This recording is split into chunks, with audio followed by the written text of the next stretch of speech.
looking at you kids. You had me at hello. I wish I knew how to quit you. This seems so fun. There's no place like home. I'm gonna make him an offer down with you.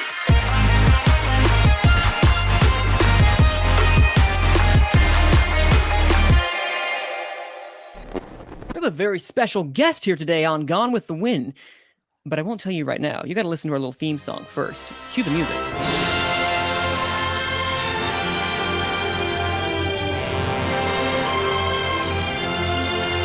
Hey everybody, welcome to Gone with the Wind, the show about award shows where we talk about, you guessed it, award shows. I'm your host, Manning Franks. And we have, as I mentioned prior before our little theme song came in, we have a special guest, and we'll get to him in a second. But first off, we have a returning panelist, good friend of the show, and just kind of a member of the panel at this point now. Dan, the man, Skip Allen, who, might I add, got this special guest here today. Is that correct, Dan? Well, you know, sometimes you just add people and you just message people and you start having conversations with people and you kind of have kind of a kismet, if you will. And then all of a sudden, hey, how would you like to be on our podcast? Sure. And then magically they're on the pod. So, you know, you're just trying to be friendly, which is always a good thing in life. And you never know, good things could happen. Completely concur. But without further ado, this individual has over 7,000 articles, as we mentioned prior before we started recording, on Gold Derby. And it's in fact been, oh Lord, how long has he been working for Gold Derby? I'm not sure I read that in the biography, but he's been working there for quite some time with his 7,000 articles. And his quote, some less substantive than others. But regardless, we are honored to have him. We have Daniel Montgomery. Daniel, welcome, sir. Thank you for having me. It has actually been 10 years at this point, including before we were acquired by Penske Media Corporation. Seriously, that long? So you have been there before that entire what's that term called when they acquiring of Gold Derby transpired? Yeah. I was part of the package that they bought when they picked us up. it's a package deal. Buy one, get one, Daniel free. But no, well, not for free, thankfully. Oh, okay. You're right. No, that we don't want that. We do not want that. We need to get paid for our work. Everyone, we're all for that here in Gone with the Wind. I mean, this isn't paid. But... I think they got Tom for free. No. Oh, anyway, we are honored to have you on here, Daniel. And we're going to kind of be talking about some of the, on this episode in particular, we're going to dissect the AFI, which is a really interesting, little nugget of American film for this year. But obviously, there's always that special award that seems to go to the front runner or one of the front runners. That's a foreign film, in this case, Belfast. We'll talk about that in a second. We'll also go through the Pga nominations for documentary. And finally, kind of wrapping it in a bow for the really strange and kind of all over the place Best Supporting Actor and Best Supporting Actress awards for now. Once we get into, tomorrow's Critics' Choice and Golden Globes. I think the Golden Globes are still a thing now. I'm not sure, truthfully, but I know they're are. Still but that's going forward, but they're whether or not they're still a thing is kind of up in the air right now. No, remember they had that controversial year. What was it, 2006 or something like that? There was it was 1 year where what happened? They put a press release out and they still did it no matter. I think that was the writer's strike. They didn't hold the show, but they still held the awards. I would say that was less problematic for them, given that it wasn't like that their awards themselves were. The legitimacy was in question then. Now it's a little bit dicier for them. Yeah. Oh yes. So I'm excited. Well, I'm excited is the wrong word. Let me rephrase that. I'm curious and inquisitive to see exactly what they will be doing tomorrow, since that's coming around the same time. What is the time of Golden Globes in comparison to the Critics' Choice? Because the nominations are the same day, tomorrow on Monday. Am I not mistaken? Correct? I'm not sure what times they're scheduled to release. Interesting. Dan, do you know? Because I would imagine somebody's going to be early in the morning and someone's going to be in the afternoon, so they're not crossing over with each other. Well, because they want the usually LA they'll do it like at 5 a.m. when they do these awards, and then that'll break and they'll just get across the country through the news outlets, and everybody will start picking it up and stuff. So I would imagine one of the two are going to be really early in the morning, like 6, 7 in the morning. So then it could just probably go across the country, and get word of mouth and whatnot. So, but yeah, we'll get into that in a second, because again, we're not going to be doing predictions of what the critics and the Golden Globes will be, because by the time this comes out, the nominations will have already occurred. This is more a dissection of the race in these particular categories. But before we get into that, we do something where we kind of see what we've watched. And before we get into the what we watched section, I just want to ask Daniel a couple questions so y'all can get to know him a little more. I recently just watched his Writers Roundtable, which that was a fantastic discussion. I'm really jealous that you got to talk to Rebecca Hall for Passing, which is my second favorite film of the year. So I'm a little jealous about that. But you know what? Hey, that's why they pay you the big bucks, Daniel. So tell me, for you personally, in the 10 years that you've been working here on Gold Derby, what have you, what has that time been like for you working for this conglomerate that most people that in our, passion for film have been using for like the longest time for like prognostication and just general fun? What has it been like for you? It's been interesting, certainly. It has given me, and one of the things I like about awards in general, for all the, the good and the bad that we take with them, is that, I get to talk to, cinematographers, production designers, I talked to a sound editor this past week. And it's just sort of knowing that there are these categories at these awards.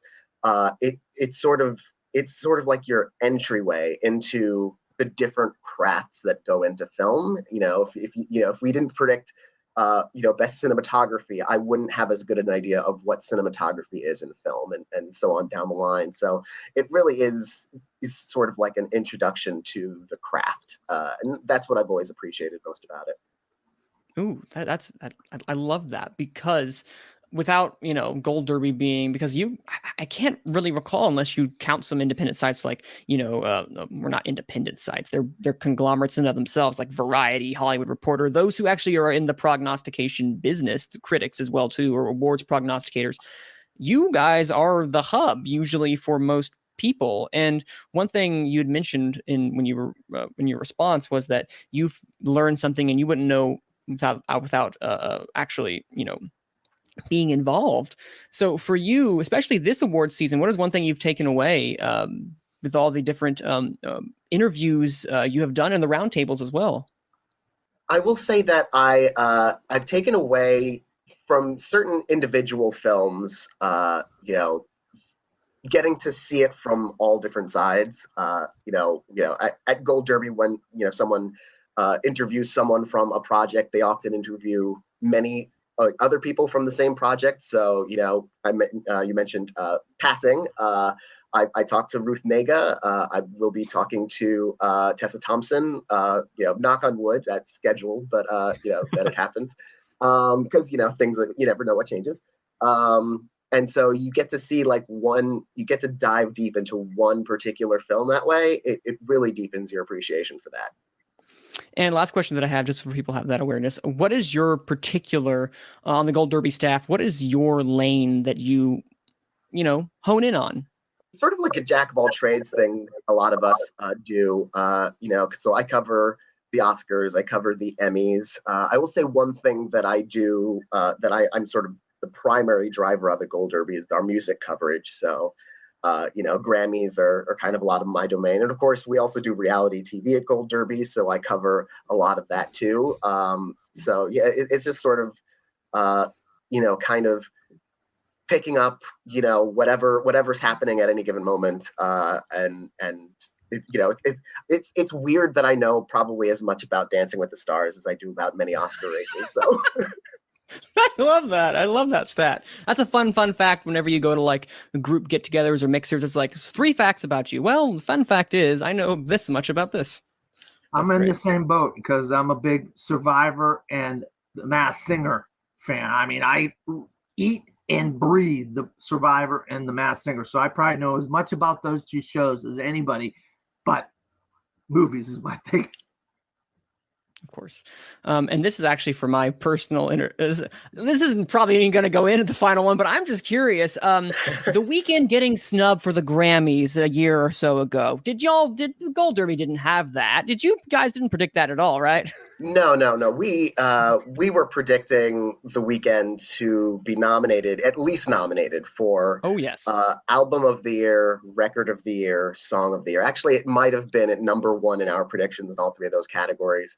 The album snub, like, if that had happened on its own, that wouldn't have been a huge shock. But the fact that Blinding Lights didn't get anything either, like, not just not record and song, but nowhere in, like, the pop categories, not even a music video nomination or nothing whatsoever. That was wild. It was unusual, and it raised eyebrows in a way that I think the Recording Academy really, like, if they had just put it in like literally one category, people would have been disappointed, but they wouldn't have been like, why is it nowhere to be found? No, listen, my girlfriend and I were texting each other that day, like, why is there no Weeknd? Because we love The Weeknd as an artist. So I was just curious along those lines, because that's something I haven't been able to stop talking about since, that happened over a year ago. But yeah, it's so strange. It caused an entire rupture within the Grammys to actual change and get rid of the secret nominating committee. So that was wild. Yes, those secret committees were problematic because there's so little transparency.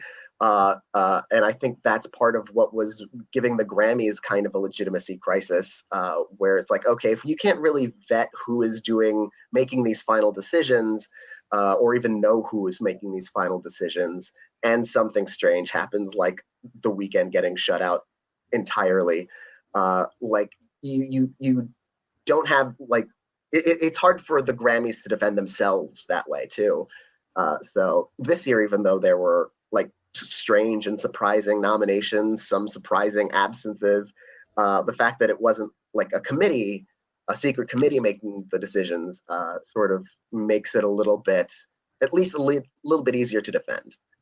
Yes, makes it a lot more palatable, the fact that this was a democracy, if you will. Of sorts. Of sorts. It's more democratic than it was prior. Although I do have one writer who pointed something out that I actually hadn't noticed in the last couple of years, which maybe hurt The Weeknd partly.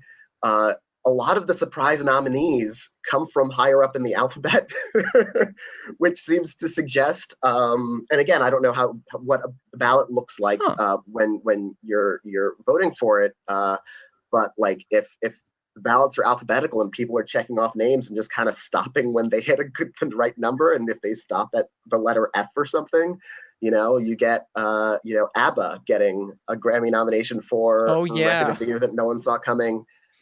You get Justin Bieber and Doja Cat getting 8 apiece, while Megan Thee Stallion just got 1 nomination in the rap category. I do wonder how much, now that I've seen it multiple times, like the surprises coming from higher up in the alphabet. The Emmys used to have that situation too, and then the Emmys revised things so that half the ballots go out in reverse alphabetical order. So that sort of leveled that playing field a bit. Interesting. No, that's fascinating. I had no idea that was the case, and I'm just going to keep that in because I found that utterly fascinating to know, and I feel like I'm smarter now because I asked that. Yeah. But anyway, now Oscars, movies, all that fun stuff, Critics' Choice, Golden Globes, maybe. So what have we watched this past week? And of course, we're just kind of going to go talk a little bit about that. Nothing major, just kind of like what you've seen. So Dan Skipal, not Daniel, and that's the distinction when I talk to you, everyone who knows who's listening to this, Dan and Daniel. So I'll make sure to enunciate to make sure. So Dan, what have you watched this past week? Well, I watched a lot. First and foremost, I watched yesterday The Lost Daughter with Olivia Colman and Dakota Johnson.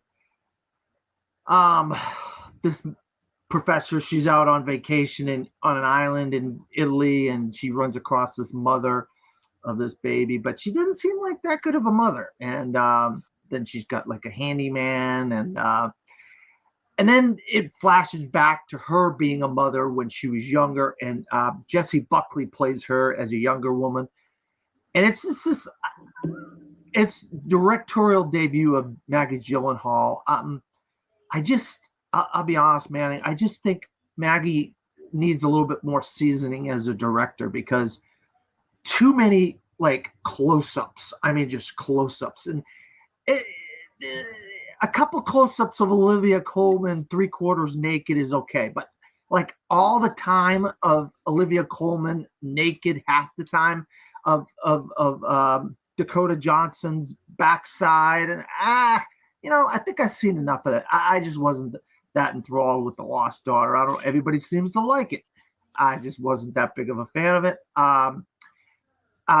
National champions now. Before you say anything, I will one quickly add as well is that is no, you're completely fair in that, because that is something I've heard from critics as well too, by saying that they really liked your direction. The shot variation was not as dynamic as it could have been. It was a lot of the same type of medium shot, maybe a medium tight shot. But I've heard that too, so don't think you're an outlier for that. Outside of the praise, mostly that the performance and the first time direction from Maggie Gyllenhaal is also getting. So please, I just wanted to make sure that you're not alone in saying that.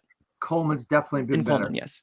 She's definitely been better. Oh my. Now, national champions, on the other hand, wow. I'm a huge sports fan, as you could tell, if you haven't noticed. Wow, what a great football. J.K. Simmons plays the football coach, and his star player decides he's not going to play, and he's going to go on TV and say, the treatment of athletes in college sports is wrong, and this is A, B, C, and D, what needs to happen for us to play in this national championship game. And it's basically about the NCAA and the treatment of college athletes, and how the colleges are making millions and millions and millions of dollars on the backs of these athletes. This is a fictional story, completely, really great cast. Uzo Aduba, keep an eye on her for Best Supporting Actress. She could just come in there and sneak in there. She is that good. Uzo Aduba. She plays like I don't know what you would call what she plays, but she's really cool in the movie. Stephan James from If Beale Street Could Talk is the main star of it. But what a great, I can't say enough about national champions. Also, I got to see The King's Man. Not The King's Men, The King's Man after 2 years. It was supposed to come out 2 years ago. And I'll tell you, it starts out a little slow, but once it gets started, it really picks up nicely. Reese Ifans is unrecognizable. I'm not going to tell you what character he plays. He's completely unrecognizable. You know what Reese Ifans looks like. But Ralph Fiennes, fantastic. I loved Ralph Fiennes in this. What a great vehicle for him to shine, because he really is a great actor. Probably one of the best actors alive that does not have an Academy Award to his credits, which is agreed, if you ask me. But The King's Man starts out slow, but once it gets going, boy, it really picks up steam, and it really has some amazing action sequences. There is a fight similar to the one in the church in The Kingsman. There is a fight in a ballroom with 3 or 4 characters set to, I think it's Beethoven's Fifth Symphony. If I'm not mistaken, I think that's what the music is. I could be wrong. Correct us if I'm wrong. I'll own it. I think it's Beethoven's Fifth Symphony. And it's freaking, what a great, crazy scene that was. But The King's Man. Obviously, I've seen Memoria with Tilda Swinton. Wow, is that weird? What a weird movie. Slow, plotting. I don't know what people are thinking about with that. Petite Maman, about these 2 little girls that become friends, and they go off in this little kind of adventure together. It's a French film. What a cute little film that is. Petite Maman. Like I said, I'm currently watching the Witches of the Orient, about a Japanese volleyball team. It's a documentary. Also, I saw Back to the Outback. It's not going to blow you away, but it's fun. It's kind of, it has a soft heart to it and a sweet heart to it. It's a Netflix animated film. So that's basically what I saw this week. Now, this coming week, wow, what a week I have coming up. Gee, I wonder what that could be. We'll see. And then Daniel, because I know you work for Gold Derby, so I'm not sure how much you can review what you saw, but just kind of tell us, what have you watched? Both old, new releases. Tell us, give us a general example. Well, I mean, Dan is putting me to shame a little bit. I've had a much less active viewing week. I did see King Richard in the past week, which Will Smith is, at least has been in our odds, the front runner to win the Best Actor Oscar. It feels like sort of it's his moment kind of thing. Like, you know, the right movie was going to come along, and it was just the Academy was going to decide, okay, this is your year. Like, you just get it. In terms of the performance, he is quite good in it. Although I do think Andrew Garfield in Tick, Tick, Boom really stuck out to me more as, you know, in this category. But I feel like he's the kind of actor who, like, voters will think his time may come, you know, sometime, but it might not be this year, going up against Will Smith's kind of iconic persona and putting that into a film like this. Ingenue Ellis is also very good. Sanaa Sidney, I believe, is the name of the actress who plays Venus Williams. I think she's fantastic. She's so good. Part of me wished the movie had been Queen Venus, you know, because her part of the story is such a compelling aspect of it. It is. So yeah, that was my viewing this past week, not counting this past week's Project Runway, which I also covered. Boom. Hey, there you go. Hey, we all have that something where we're like, okay, I need to watch this, but I want to watch this. So I totally feel you along those lines. For me, yeah, Dan is putting us both to shame, Daniel, because I really got a chance to watch and hone in on two films, which is The Power of the Dog, which that film is, while it's one that I need to mull over, I utterly was transfixed by every single frame that Jane Campion put onto that screen. That cinematography is probably my favorite of the year, next to Passing, which I think there's some symbolic nature. There's symbolic nature to both of those films when it comes to the cinematography. They work in tandem with the set. They work in tandem with the script, even with the actors kind of move in this very this really tense atmosphere that has been created. And it's not a thriller per se, but Jane Campion manages in both the script and her direction to kind of tell this story that feels claustrophobic in a way, but also very intimate with the character what's his name? Guys, help me out. What's the name of Benedict Cumberbatch? Phil Burbank. Yes. Burbank, yeah. Phil Burbank. Also, what a great name. Phil Burbank. There's something about it. Benedict Cumberbatch is also best American accent he's ever done. I must say. And one of, if not his greatest performance that I have ever seen him do, bar none, because what he does with Phil Burbank and the character amidst against some of the other great actors in there, from Cody Smith-McPhee, Kirsten Dunst, Jesse Plemons, who are all great and really good, but he just kind of captures this this really great bravado, this toxic masculinity as the film kind of examines and looks into, while also diving into his sexuality and sexuality in general.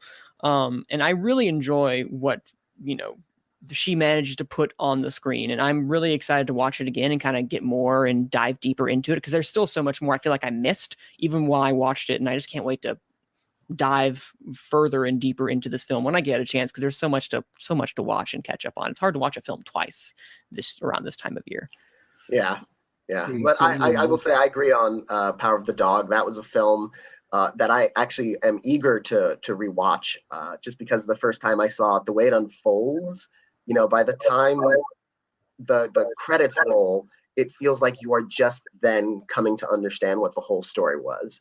And it all felt like in that moment, like it all clicked in such a well-developed way that I really want to go back and see how those pieces were kind of laid into place over the course of the film, because it's really like the writing of it is so it's so well done in terms of that story arc. It is. And I'll just also add, but that is the perfect like touchstone of like, you realize, by the very end, literally like the last frame, I feel like you're like, aha, that's it. But it's not like, it's not like an aha moment of like, I finally understand it. It's more like, oh, this is what we were building to. And I was never lost the entire time. It just kind of adds, and you want to watch it again to get more of those pieces, because you get it and understand what what she was going for. But it just kind of enriches it further by knowing how it ends once you have that ending in mind. Yeah, we'll do a power. We're going to be doing a Power of the Dog review today, right after this, so we'll get more into depth a little later. But I also saw West Side Story, which I won't get into too much because I have a very controversial opinion regarding that, and that is I don't care for West Side Story.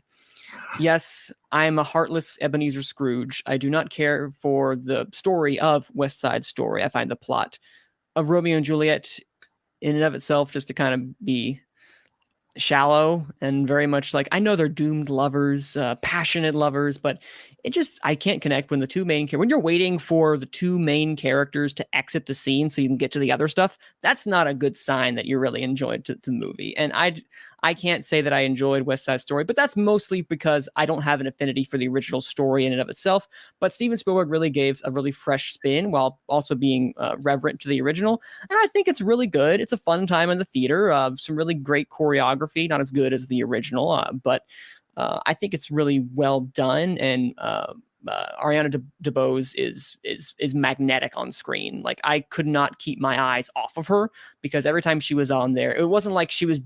It's some people just have this really natural charisma, and she has that in spades.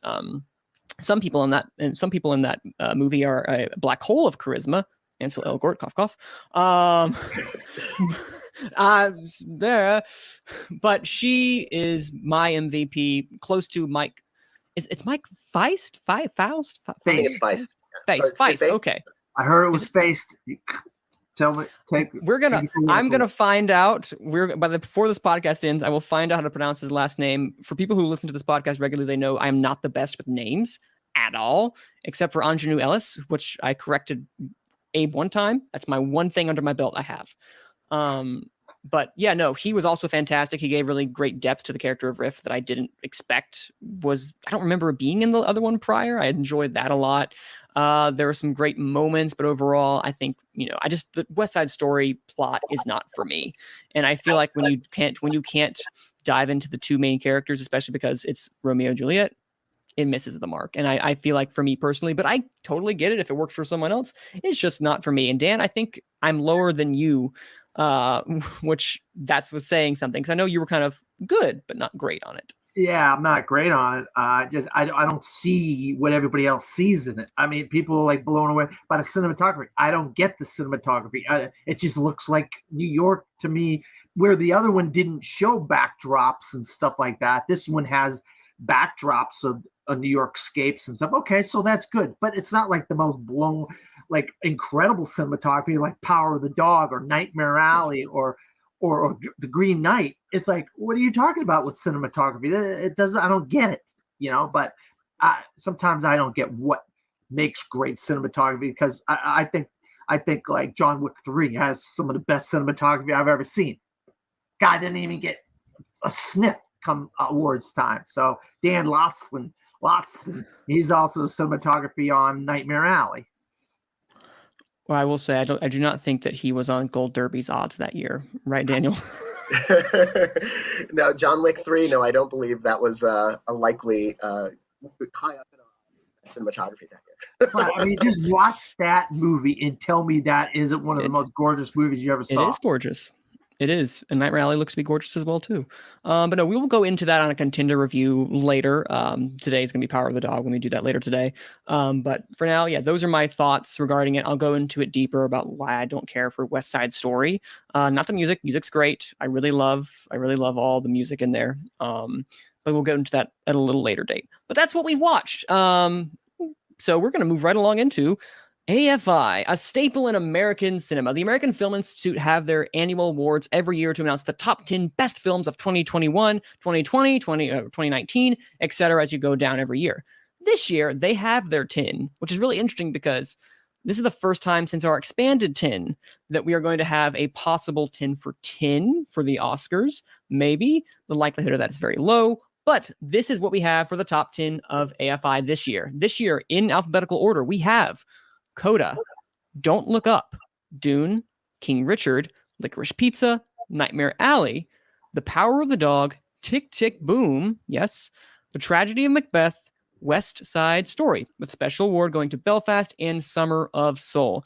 So looking at these so far, I want to have... I'm going to ask our guest, Daniel, when you see these at AFI, there's really interesting stat out there where it's usually about, when you have the 10 for AFI, like on average, you'll miss 2 from AFI when it translates over to the Oscars. And that's average. It's not a 1-for-1 comparison most of the time. But for you, when you see these awards, it's really 11 because if you count Belfast. So tell me in your mind, when you see this, what comes to mind of like what could leave, what could stay? And just as an overall group, how do they stand up? Yeah, it's interesting. It's always, you look at this list and you always think, it's like, okay, these won't line up 1-to-1, like 100% with the Oscars in all likelihood. But I think they, or at least the last couple of years, they match up like 6 or 7 or 8, depending on how many the Oscars nominate. This time the Oscars are going to nominate a full 10. And looking at this list, I'm seeing like the ones that I'm pretty sure are safe at the Oscars, like, I think King Richard is safe at the Oscars. Dune is probably safe at the Oscars. Power of the Dog is safe. West Side Story at this point, I think, might be safe at the Oscars. And then there's some wiggle room for the others. I feel like Tick, Tick, Boom. It's exciting to see it here as more than just, a play for Best Actor for Andrew Garfield. I think this is certainly a vote of confidence for that film. And if that doesn't translate to picture at the Oscars, I think it makes Garfield look even stronger for actor. Coda is really exciting to see here. It came out in the late summer, so there was some, it wasn't certain whether that would be able to last the season and stay in people's minds. And I think that could be your kind of feel-good little movie that could kind of Little Miss Sunshine this year. So I think that could get in there at the Oscars. I also have like wondering about Don't Look Up and Nightmare Alley. On paper, those seems like really strong Oscar contenders, but the reviews for both haven't been as glowing as either would have liked. And so, but at the same time, Vice from Adam McKay also was pretty divisive. So, and that managed to get 8 Oscar nominations, including Best Picture. So Don't Look Up could potentially do that. Tragedy of Macbeth, that's another one. It seems like a strong bet, but it feels like it's coming out so late that I'm wondering if it'll have that momentum, but this certainly helps it. So Dan, I ask you, as Daniel had mentioned, the Tragedy of Macbeth was something that people might have forgotten about, but it's recently come back. I thought it was kind of bleeding out at one point, say for made a. Correct me if I'm wrong. Was it NBR or was it the New York Critics Circle? They gave it like best adapted screenplay or something. And Catherine Hunter as well too. That was really cool. But it's kind of been bleeding out. When you look at this and you think what did this help, and kind of how do you see these shaping up in comparison to the Oscars? Well, we've had this discussion before, and the thing is, when these movies start trickling out 1, 2, 3 at a time, week by week by week, things start dropping off. And because of what Daniel just mentioned, people saw them and they weren't all that enthralled by them. And so then they start dropping off, and then other things start picking up. Like, what's going to replace that? Nobody has seen the Tragedy of Macbeth, so they can't take it out because they don't dislike it. But so the artistry of it, Ethan Coen, Denzel Washington, Frances McDormand, the look of the film, it looks amazing. of course, it's Shakespeare dialogue. So is it going to translate to the mass audiences like it would translate to critics such as myself? That remains to be seen.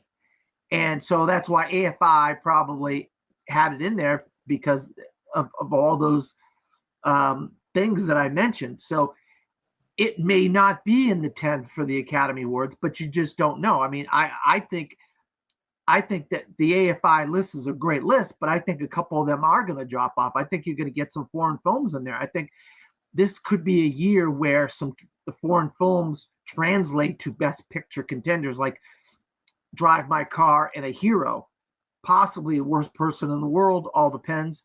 These are some of the best films of the year. Doesn't matter what country they came from.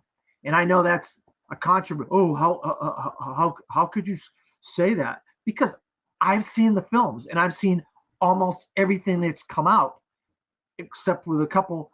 And Tragedy of Macbeth is one of the few that I haven't seen, and Red Rocket. And I'm telling you, if getting all these extra people into the Academy, the diversity and all this kinds of stuff that was going on, then they're going to want to put the best films in there. And you can't exclude a film from Iran or a film from Japan or a film from Finland or wherever if it's one of the best. I don't care if it's in another language. And I know that's a hard thing to do, but that's just how I feel. But I think the 10 from AFI is really good. If I had to knock one or two out, I'd get rid of West Side Story and Don't Look Up. Was that a personal preference, Dan? Getting rid of both those two? Okay. Yeah. Well, fun fact is, Daniel, you had mentioned too that despite the reviews, and we were joking. Well, we're not joking. Like, the reviews for Don't Look Up are not that great right now. If you're looking up for a critical consensus from Metacritic right now, it's at a 52. Vice was at a 61. So that is definitely the lowest. And Vice was already controversial with a 65%, on Rotten Tomatoes. And obviously, it's going to fluctuate once it officially releases to the masses on the 24th. I think it's Christmas Eve. Correct me if I'm wrong.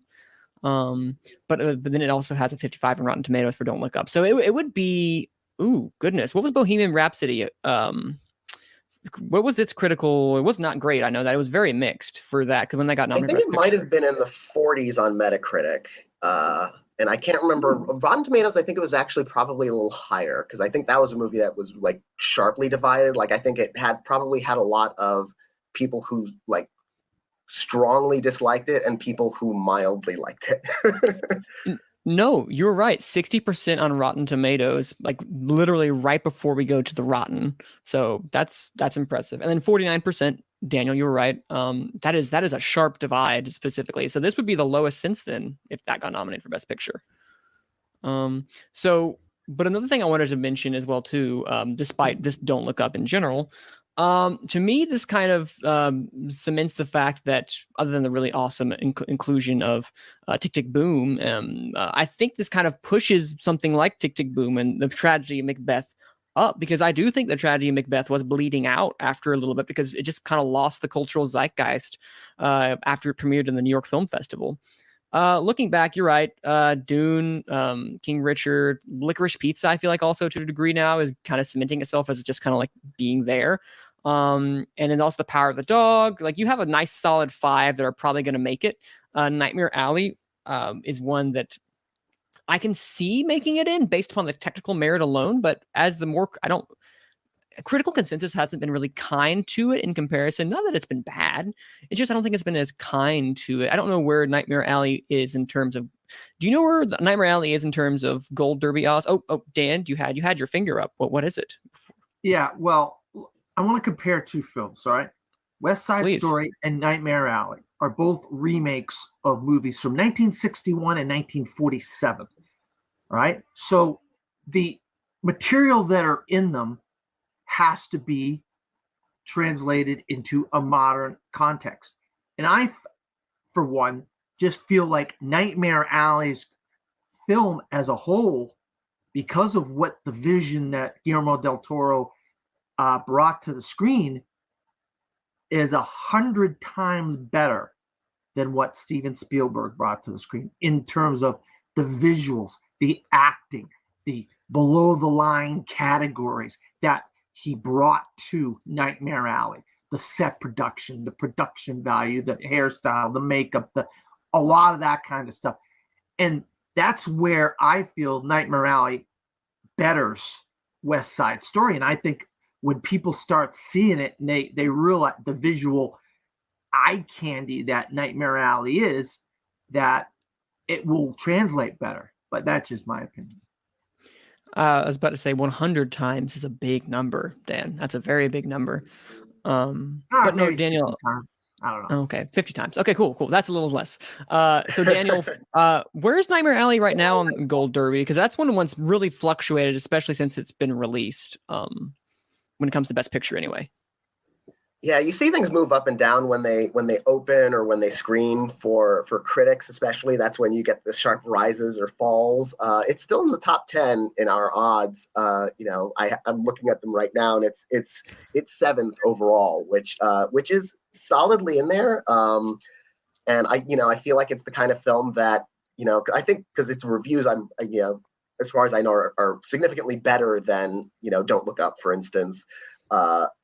So I think it might still be solid enough, and on the basis of crafts, a little bit like Dune, it could be the kind of film that gets in picture and then several craft categories. I'm not sure if it'll get into an acting category, maybe not. We'll see what the upcoming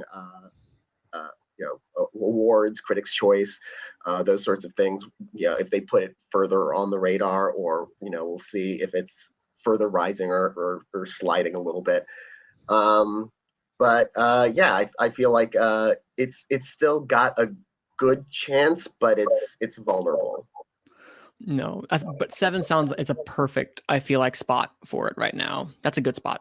I know you didn't put it there, but still, it's a good spot. So before we end this discussion about AFI and its correlation with Oscars, because obviously it's just American films, and because Belfast is, as I mentioned beforehand, it's not an American production. It's not I'm about to say it's not a. Did I say British beforehand? Well, but it's not I said British beforehand. It's not British. It's Irish. Irish. Thank you. It is Irish. So it was partly filmed in Ireland and England. Oh, was it? It wasn't filmed. Of course, they didn't do it on location. When is something ever done in location all the time? That is true. Well, they did do some shooting in Belfast, in addition to shooting in England. Okay, there you go. That so it is. But they always give. I feel like they always give a special award to a production that is kind of in the cultural conversation when it comes to the Oscars. And this year it was Belfast. I forgot what it was the year prior or some years. I'm not exactly sure. I'm really kind of digging into back of my brain. Didn't the King's Speech get this same award like years ago that Belfast did? Because I'm like going to the back of my brain and realizing, wow, that's the type of film that they will go toward a sense of like, oh, this is one that's, has some clout behind it, but it's not precisely an American film, so we can't put it in our tin, but we want to reward it in some way, shape, or form. Correct me if I'm wrong, if it's not the King's Speech that got in. The King's Speech did get it in 2010. Okay. Wow. How did I get cobwebs off of right there? And I'm actually looking through some of these. That special award feels very much like, here is a non-American film that we couldn't put in our 10 because it's not an American film, but we do not want to get caught with a potential Oscar frontrunner not being represented somewhere on our list. So they gave it to the King's Speech. They gave it to the artist. Yeah. Wow. I'm going to check see if they gave it to Parasite. They probably did. They gave one to OJ Made in America, which won documentary. Okay. That's a cool one, actually. They gave one to Roma. And yes, they gave one to Parasite as well. Yeah. So they're very much trying to kind of cover their bases. Yeah. No, that's perfect. Covering their bases. So as we wrap this up, how many do we think are from this 10, since we're at an Academy Straight 10 again, how many do we think are actually going to make it out of these 10? Are we going to go with 2? Are we going to go with 3? Daniel, if you had an educated guess, how many of these are going to make it? Obviously, we're not holding you to it. We still have a little ways to go, but just kind of for fun, how many do you think are going to make it? And what are the 2 or 3 or how many that are going to be left off? I feel like most of them probably, I think we're going to end up with a matchup of 6 or 7, probably no higher than 8. I mean, just assume Belfast takes one of these 10 spots. I think that's pretty likely. Yeah. The ones that I would look at as potentially being sort of on that bubble, maybe not as secure, are Don't Look Up with those, the mixed reviews. Nightmare Alley also, like we'll see what its trajectory is throughout the season. And Tick, Tick, Boom, I don't think it's like a secure contender. This definitely raises its profile, but I think it needs to continue to build this momentum for it to make the Academy top 10. But I do think that it's encouraging because people who are seeing it for Andrew Garfield's performance primarily are coming away from it, as I did personally when I saw it, kind of surprised how strong it is as an entire piece of filmmaking. Dan, what about for you in particular? Well, I'll tell you, Tick, Tick, Boom is the better of the musicals on this list, that's for sure, than West Side Story. And I'm definitely getting rid of West Side Story. And not that I hated... Do you think West Side Story is going to leave, or do you want it to leave is the question? Well, I mean, I want it to leave, but it should leave. It's not one of the best films of the year. It's just not one of the best films of the year. It just isn't. It is very likely to be a Best Picture nominee either way. but it's just not one of the better films of the year. I would argue In the Heights is a better musical than West Side Story. Obviously, Tick, Tick, Boom is a better musical than West Side. So I like In the Heights better. That's just, but that's what we're here. We're talking about what, Don't Look Up. I think there are some funny moments in that movie. The characters are funny. They say some outlandish things. I just think it's too inside baseball and people are not ready to go there right now with Don't Look Up. And that's why I don't think Don't Look Up will be in there, because there's enough of the population like, hey, don't be throwing this in our face. Don't be giving us a bunch of crap. And Adam McKay, his last 2 films before this, did that. And he's doing it again with this one. And, I just saw the trailer for his new, I don't know if it's a miniseries or film about the Los Angeles Lakers, which looks amazing. Comes out in March. Other than that, I mean, Daniel's probably right. Probably Nightmare Alley or Tick, Tick. But like I said, the dialogue of Tragedy of Macbeth, it's Shakespeare dialogue. That usually doesn't translate a lot to people. People aren't going to want to watch a movie that has a bunch of Shakespeare dialogue in it. Even though it looks gorgeous and it's probably acted incredibly and all that stuff, it's not real dialogue. It's Shakespeare dialogue, and a lot of people don't like that. So maybe that might drop off. Who knows? You don't know. And like we said, it doesn't come out for quite a while. Still Christmas. So once upon a time, it was real dialogue, Dan. Once upon a time, just not now. Like 200 years ago, 300 something years like ago? that. I'm actually not sure off the top of my head. I think closer to 500. That would be 200 is like what we just founded America then, didn't? All right, then 500 years ago. Well, Shakespeare was not during the time of George Washington. I can tell you that. Right. But no, I think what an interesting point is, Don't Look Up is going to be a testament. If it gets nominated for Best Picture, it's going to be a testament to see how much the Academy loves Adam McKay, because they ate Vice and The Big Short up. They were like breakfast. They literally wanted to get those. Like, again, Sam Rockwell got in for Best Supporting Actor for Vice. That's a 10-minute performance, people. Plan W. It was an SNL sketch, and I'm going to test that to the day that I die. It's an SNL sketch of a character. I kind of agree. I liked Vice better than a lot of people did, but I think Sam Rockwell is a fantastic actor, but that was that was an SNL skit of a performance, which is not a criticism of his performance per se, so much as the way that character is written and incorporated into the film. And I just like that nomination was purely coasting off of enthusiasm off of his 3 billboards the previous year. Ooh, that's a good observation. I forgot about that was the previous year. No, the goodwill he had toward that and the fact that they really loved Vice, that's a really good point.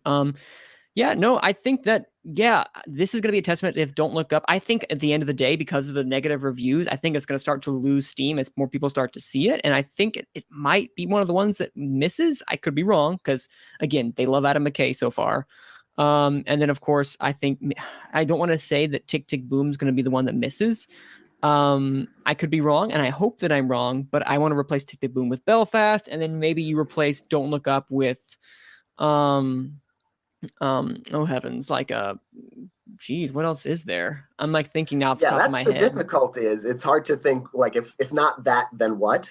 And there's a lot of films that seem like they're that are on the bubble, but also it's hard to make the stronger case for them. Like Being the Ricardos also has an issue with mixed reviews. Yeah, Spencer could be divisive, though that could the enthusiasm for Kristen Stewart could carry that to a nomination. The Lost Daughter swept the Gotham Awards, which aren't always indicative of the Oscars, but 7 of the last 8 or 6 of the last 7, most of the last several winners at the Gotham Awards have at least been Best Picture nominees.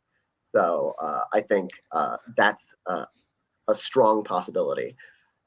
Especially with so many films getting kind of mixed reviews among the other larger contenders. Because I was confident on Being the Ricardos getting it in after the initial reception, and then the reviews came in. And it's like, okay, let's back the brakes after these reviews. I love Being the Ricardos. Well, I need to see it still, Dan. Let's not hold on. But you make one quick point, I'll say, is Drive My Car. There always seems to be one, at least the past 2 years, maybe even 3, I can't remember, always a foreign language film that gets into director. And now that we have a straight 10, perhaps that fun magic will work its way into Best Picture as well too. So a Drive My Car gets it in, or maybe A Hero, or Flea, or maybe we get a Titan making it in for Best Director and Best Picture. I don't think so, but remember when we were talking about how Flea could be in 4 categories, Manny? Now it could. If it gets into 1 or 2, it'll be lucky the way things are going. I think it's going to get into at least 1. That's definitely going to happen with the way the critics are going. But no, that is AFI. And we also had this past week, and I completely got rid of my tab that I had open where it actually had this. So excuse me. We had the Pga nominations for documentary this past year. And some of these expected, some of these out of nowhere, and some of these I'm very happy that made it on. For this year, we had Ascension, Riding with Fire, Flea, The First Wave, in the same breath, 2 COVID documentaries, Summer of Soul, Simple as Water, and The Rescue. I just want to say I'm really happy in the same breath because I saw that at Sundance this past year, and that was a film that has stuck with me even to this day. And I really, really enjoy what that did, and I'm just glad I got something. I don't think it's going to make it into the 5 at the very end of the day, but I'm just glad that it got some recognition. So Daniel, looking at these for documentary, any big snubs that you look back and you're like, why did that miss? Or is this kind of some of the ones you might expect? I haven't been as closely monitoring the documentary race this year yet, but it's interesting to see, the different guild awards really don't always line up with each other, or sometimes with the Oscars, but sometimes they can be telling. Like I know, last year, as My Octopus Teacher was it was not one of the strongest possibilities going into the Oscar nominations. I'm not even sure we predicted in our top 5 nominees to be nominated. And then it started winning a couple things. And it's like, oh no, this is now winning everything. It's the front runner. And so we could see that happen. I feel like Summer of Soul has been really consistent, showing up in nominations. So that looks probably like the safest bet for a nomination this year, but it's always going to come down to basically the last week. What is winning stuff from these guilds, and what did the Oscars nominate? Because the Oscars could snub Summer of Soul because the Oscars would do that kind of thing. So it's too early to tell for that one. Oh, no, it is. But I will then bring it over to Dan and say, Dan, is Summer of Soul, because it is quote unquote the front runner, it's missing, isn't it? Well, it's not the front runner. It's not the front runner. The front runner is The Rescue. And you think so? Oh yeah, that's the front runner. I think The Rescue is going to win. It's going to get nominated and it's going to win the Academy Award for Best Documentary. But I think Flea's in there. Summer of Soul's in there. Julia, I know we had Julia and Julia a few years back, but Julia documentary is amazing. Citizen Ash, about Arthur Ashe. Being Cousteau is another good one. Roadrunner, a film about Anthony Bourdain. Those are some of the bigger docs of the year. So some of these docs that are on this list, I haven't heard of. But then again, there's so many, and it's hard to pick what the Academy is going to gravitate towards, you know? So, but they did have some of the big ones in there. They had Flea, The Rescue, Summer of Soul in their mix. So that's a good sign for those three, you know? Summer of Soul, what a great documentary. I mean, just if you love music, you're going to love Summer of Soul, because it just has a great soundtrack of all these amazing like Motown hits or that type of music in the 70s and whatever. And it played at the same exact time as the big festival in New York, upstate New York. Come on, what's the name of it? Woodstock? Woodstock. I mean, the exact weekend, Manning, that Woodstock was going on, Summer of Soul was going on in Brooklyn.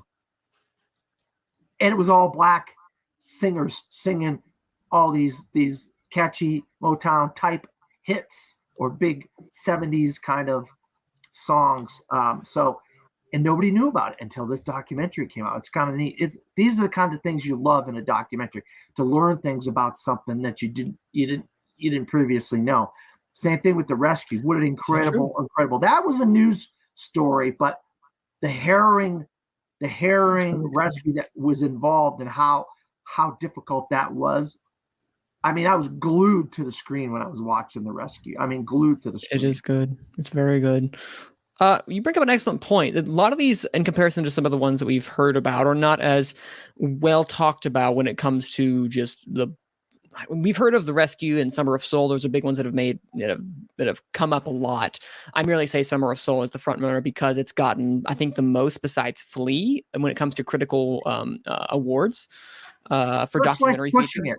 But Searchlight's doing a great job of pushing it. So that, along with Tammy Faye and Nightmare Alley, are their three horses, and so they're pushing it in that category because they don't have a lot of things in a lot of categories. So they're really pushing Summer of Soul. Searchlight is. So what I want to know, I'm not positive.